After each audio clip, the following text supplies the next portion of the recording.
کے رسول مانگ رہے تھے اور وہ محبت میں دے نہیں رہے تھے. سامنے دشمن بھی بڑا شاطر ہوتا ہے. انہوں نے یہ طویلیں بیان کی. جب ہمارے علماء نے آگے سے دفاع کیا, انہوں نے پھر آگے سے ایک پوزیشن اور لی. میں اگلی پوزیشن پہ جانے لگا ہوں.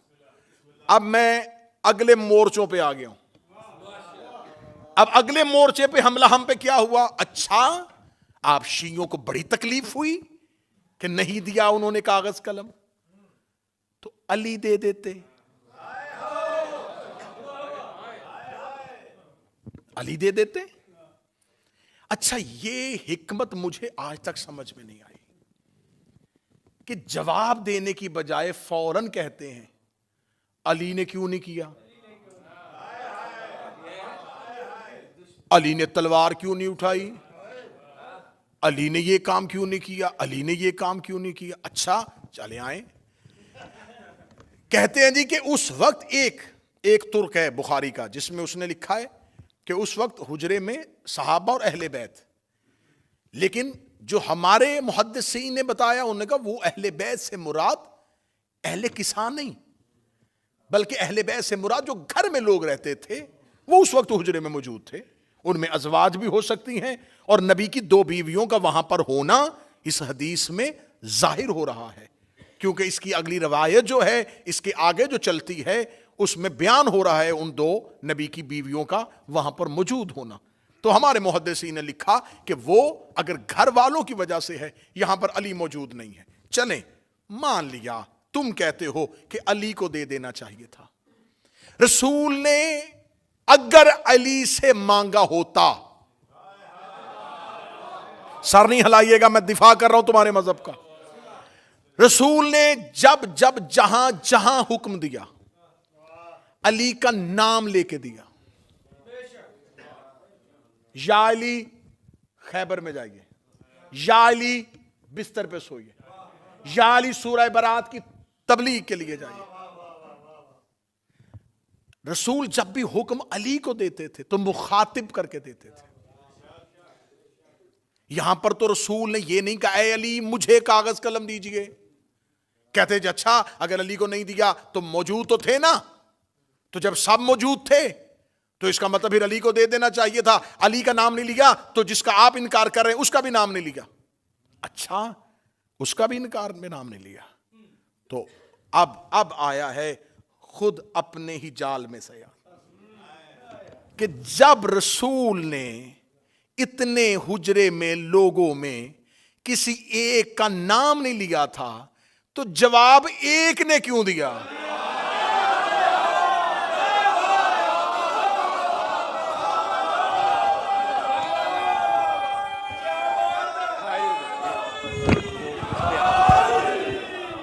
جواب ایک نے کیوں؟ معذرت.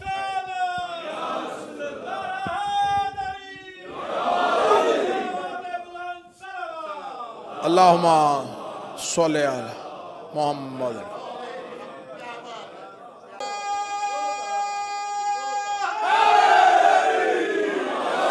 ہم نبی کے علم غیب بعد میں آئیں گے کہ نبی کا علم غیب جو ہے وہ کوئی فرقہ مانتا ہے, کوئی فرقہ نہیں مانتا, لیکن اللہ کو عالم الغیب ہر لا الہ الا اللہ پڑھنے والا مانتا ہے کہ اللہ غیب کا عالم ہے, اللہ غیب کا علم رکھنے والا ہے, وہ غیب کے سارے پردوں سے واقف ہے, وہ غیب سے سارے رازوں سے واقف ہے. جب اللہ کو پتا تھا کہ فرشتوں کی محفل میں ایک ایسا بیٹھا ہے جس نے انکار کر دینا ہے, تو اللہ نے سجدے کا حکم کیوں دیا تھا؟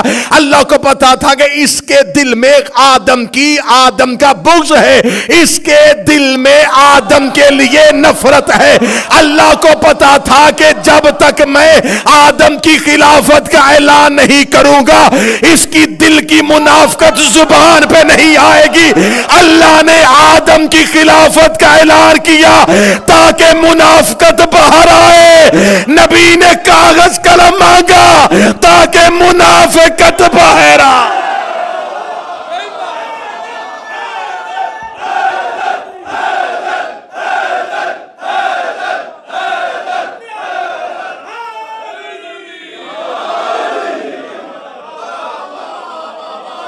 کیوں اللہ نے حکم دیا؟ اللہ نے حکم دیا تاکہ منافقت باہر آئے. تو یہ رسول اللہ ہے. یہ رسول اللہ ہے، یہ بھی وہی کرتا ہے جو اللہ کرتا ہے، بلکہ اللہ اس سے وہی کرواتا ہے جو وہ خود کرتا۔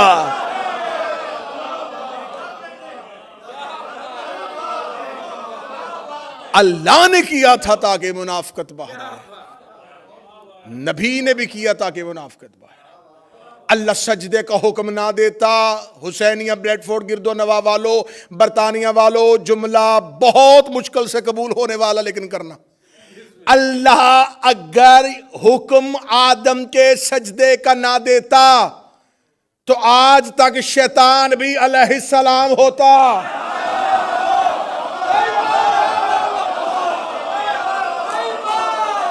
مجمع خاموش ہو گیا، میں جملہ کہہ گیا، کیونکہ وہ علیہ السلاموں میں رہتا تھا۔ پھر رسول نے کہا کہ میں تمہیں لکھ دوں تاکہ تم میرے بعد گمراہ نہ ہو جاؤ۔ اچھا، علی نے کیوں نہیں لکھوایا؟ علی کو گمراہی کا خطرہ ہوتا تو لکھواتا۔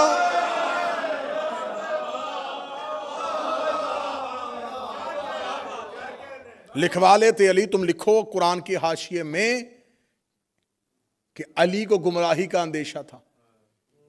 علی تو معصوم ہے۔ تو رسول نے ساتھ ہی کہا تھا کہ وہ لکھوائے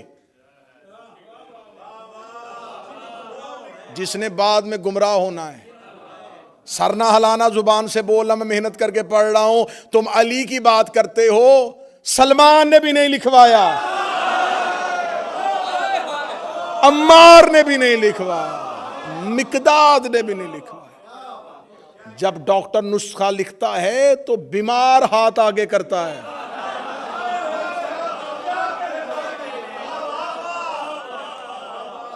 ڈاکٹر ایک مریض کو نسخہ لکھ کے دے رہا اور ساتھ ایک صحت مند بیٹھ کے کہے ایک کاپی مجھے بھی دے دیں،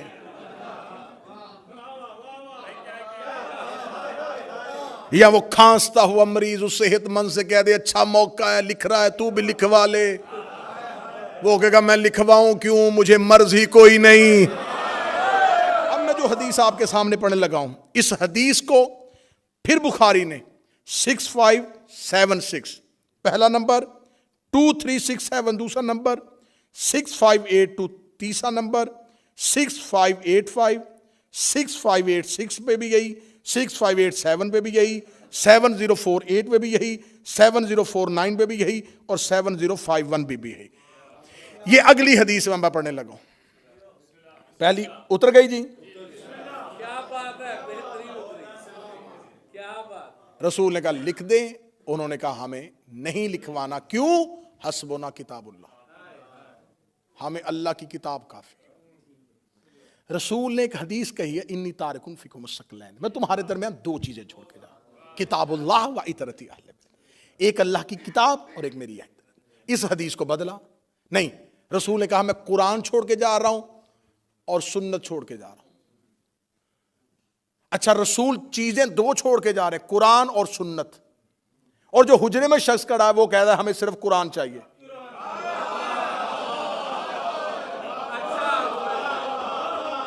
اب تم نے حدیث تم نے بدلی، ہم نے نہیں بدلی، حدیث تم نے بدلی ہے۔ اب تمہاری بدلی حدیث تمہارے گلے میں آنے لگی ہے۔ تم نے کہا نبی دو چیزیں چھوڑ کے گئے، ایک قرآن اور ایک سنت، یہ حدیث بھی تمہاری ہے، اور جو حجرے میں بول رہا ہے وہ بھی تمہارا ہے۔ وہ کہہ رہے ہمیں صرف قرآن چاہیے، اب سر نہیں، مجھے مجمع کی زبان سے تائی چاہیے۔ جب اس نے کہہ دیا تھا ہمیں صرف قرآن کافی ہے، تو تمہارا فرقہ اہل قرآن ہونا چاہیے تھا، اہل سنت نہیں ہونا چاہیے۔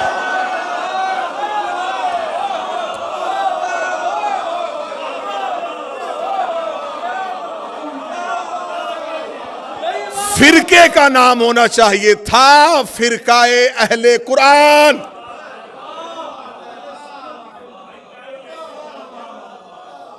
کیونکہ صرف قرآن کافی ہے، ہمیں صرف قرآن کافی ہے۔ پھر آج میرا اہل سنت بھائی جو اس مجمع میں موجود ہے یا جو جہاں جہاں سنے گا، آج کے بعد یا اس شخص کو ماننا یا حدیث ماننا۔ دو نمبری مذہب میں تو نہ کرو کہ اسے بھی مانو جو کہہ رہا ہے کہ قرآن کافی ہے، پھر بعد میں حدیث کو بھی مانو۔ اگر حدیثیں پڑھنی ہیں تو پھر اسے چھوڑو،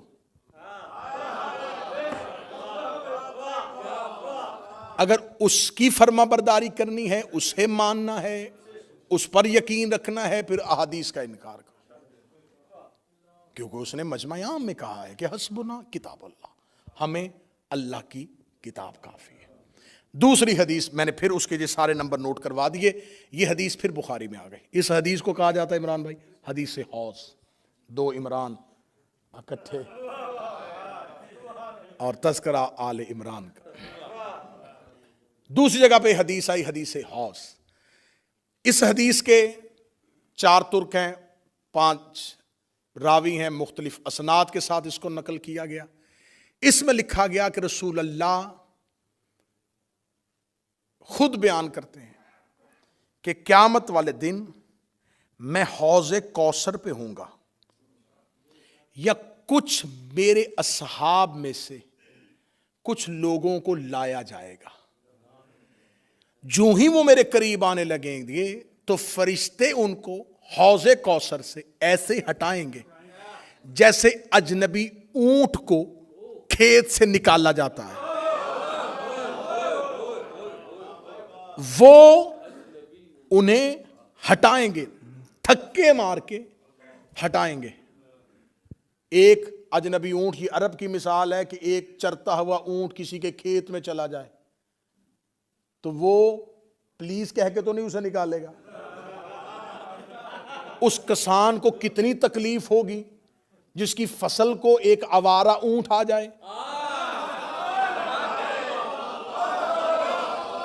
اب میں نہیں بیان کر سکتا کہ قیامت والے دن کیا ہوگا، بس تم اپنے ذہن میں اپنے معاشرے کی مثال رکھ دو کہ جیسے وہ نکالتا ہے ایسے فرشتے انہیں ہٹائیں گے، پیچھے کر دیں گے حوض کوثر سے، اور نبی کہیں گے میرے اللہ یہ میرے اصحاب ہیں۔ حدیث میں لفظ اصحاب آیا میرے پاس موجود، رسول کہیں گے میرے اللہ یہ میرے صحاب ہیں، یا فرشتے کہیں گے یا رسول اللہ انہوں نے تیرے بعد تیرے دین کو بدل دیا تھا اور گمراہ ہو گئے تھے۔ بولو جو علی کے نوکر بیٹھے ہو، جو حسین کے عزادار بیٹھے ہو، انہوں نے تیرے بعد تیرے دین کو بدل دیا تھا اور گمراہ ہو گئے تھے۔ یہ کہاں سے ہٹائے جائیں گے؟ حوض کوثر سے۔ یا رسول اللہ اگر آپ نے، اور یہاں پر لفظ آیا ہے کہ میرے اصحاب میں سے، شکر ہے کہ حدیث لکھنے والوں نے اصحاب لکھ دیا ہے۔ یہ اس علمی جرت کو سلام کرنا چاہیے کہ یہاں اصحاب لکھ دیا ہے کہ میرے اصحاب میں سے کچھ لوگ آئیں گے جن کو ہٹا دیا جائے گا۔ انہیں طوبہ سے نہیں فرشتوں نے ہٹایا،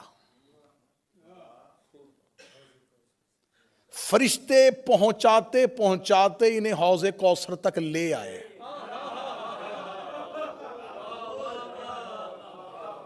جب ان کو ہٹانا ہی تھا تو فرشتے تو معصوم ہیں، انہیں محشر کی عدالت میں پہلے ہی ہٹا دیتے، وہاں نہیں ہٹایا، طوبہ پہ نہیں ہٹایا، جہاں نامہ اعمال تل رہے تھے وہاں نہیں اٹھایا۔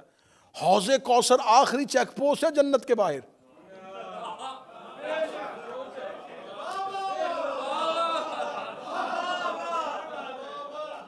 آخری چیک پوسٹ ہے، وہاں تک لے آئے۔ جب وہاں پہنچ گئے تو پھر آرام سے بھی نہیں ہٹایا، پھر دھکے مار کے ہٹایا۔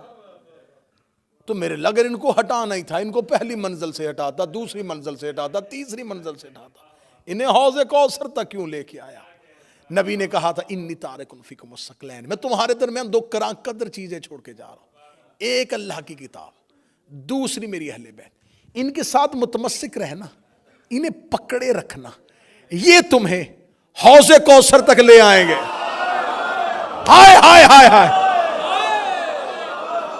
اس کا مطلب ہے کہ حوض کوثر تک قرآن بھی آ گیا, اہل بیت بھی آ گئے, اور یہ لوگ بھی آ گئے.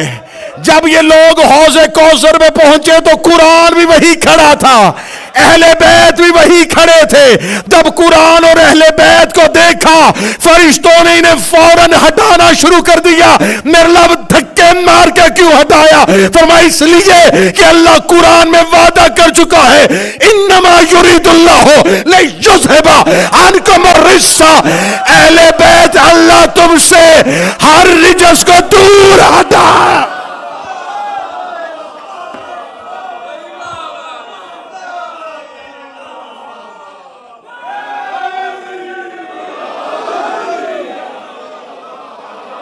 یہ ہے حوض کوثر. اس حدیث کو کہا حدیث حوض, حوض والی حدیث. حوض کہتے ہیں تالاب کو. اس چشمے کا نام کوثر نہیں ہے. ہاں سمجھنا, یہ ہے حوض کوثر, کوثر کا چشمہ.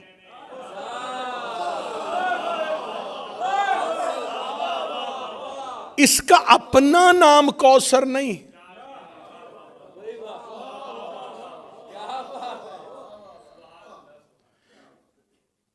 یہ ہے کوثر کا چشمہ. اس کا مطلب کوثر اور ہے, چشمہ اور ہے. اگلے جملے تک مجھے عزادار ماتمی کی تائی چاہیے. فرشتے انہیں گھسیٹ کر کوثر تک لے کے آئے تھے. خدا قرآن میں کہتا ان اعطینک الکوثر, میرا محمد ہم نے تمہیں کوثر عطا کی ہے. آئمہ اہل بیت نے کہا کوثر سے مراد ہے ہماری دادی زہرا. اس کا مطلب یہ ہے زہرا کا چشمہ, یہ ہے زہرا کا چشمہ. بندے زہرا کے چشمے سے ہٹائے اس لیے گئے کہ محبت نبی کا دعویٰ کرتے تھے, دشمنی زہرا سے کرتے تھے.